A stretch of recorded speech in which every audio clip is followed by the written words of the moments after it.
जय तारा जय तारा।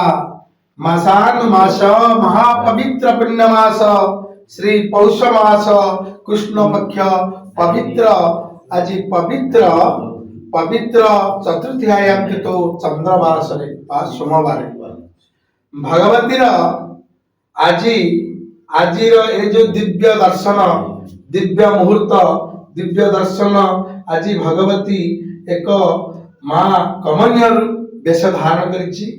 ए वेश होछि भगवतीर निजस्व वेश। तेणु मु आर अध्याय आपण को कहितली उग्रतारा एक जटा और नील सरस्वती माँ तीनटी रूप रे विद्यमान।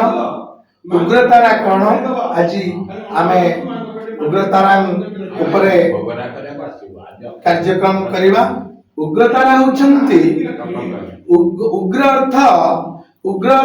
अर्थ माने उधार शक्ति उधार शक्ति कौन उग्र अत्यंत अत्यंत जो जिनिस चरम सीमा रे पहुंची थाए से जिनिस को उग्र उग्र रूप धारण करथाए सेटा को उग्र कष्ट कहा जाए। तेणु मोर कहबार कथा माँ उग्रतारा उग्रतारा कहीं नामित होइछि।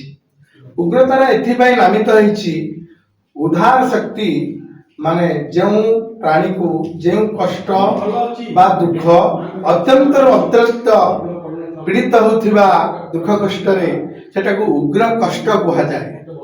तेणु उग्र कष्ट रु जो शक्ति उद्धार करे से उग्रतारा।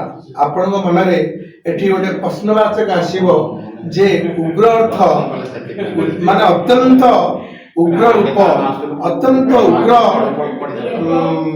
उग्र माने अत्यंत अत्यंत भयंकर रूप दान उग्रर आखरिक कथा आखरिक जिनिस होची उद्धार शक्ति।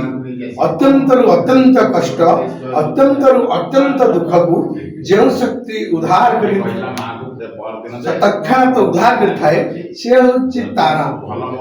तेणु तारा तारा इति दस्य सह तारा शास्त्र कहिले घोर रूपे महामाये सर्वशत्रु वशंकरी भक्तभ्यं वरदे देवी त्राहि मां शरणागतम। सौम्य रूपे घोर रूपे चंड रूपे नमस्तुते सृष्टि रूपे नमस्तुभ्यं त्राहि मां शरणागतम। भगवती तारा जे कोनसी प्राणी जे कोनसी शत्रु गोटे मनुष्य उपरे तार कुपदृष्टि रही थाए तक्षणात भगवती ताकु तारण कर दिए। एवं द्वितीय कथा सौम्य रूपे घोर रूपे चंड रूपे नमस्तुते माँ भगवतीर दया रूप क्षमा रूप एवं आशीर्वाद रूप भगवतीर संपूर्ण थाए। तेणु तारा आरो आरो आरो समय रे मु आपन को कहबी आज उग्रतार संक्षिप्त वर्णना करिछि।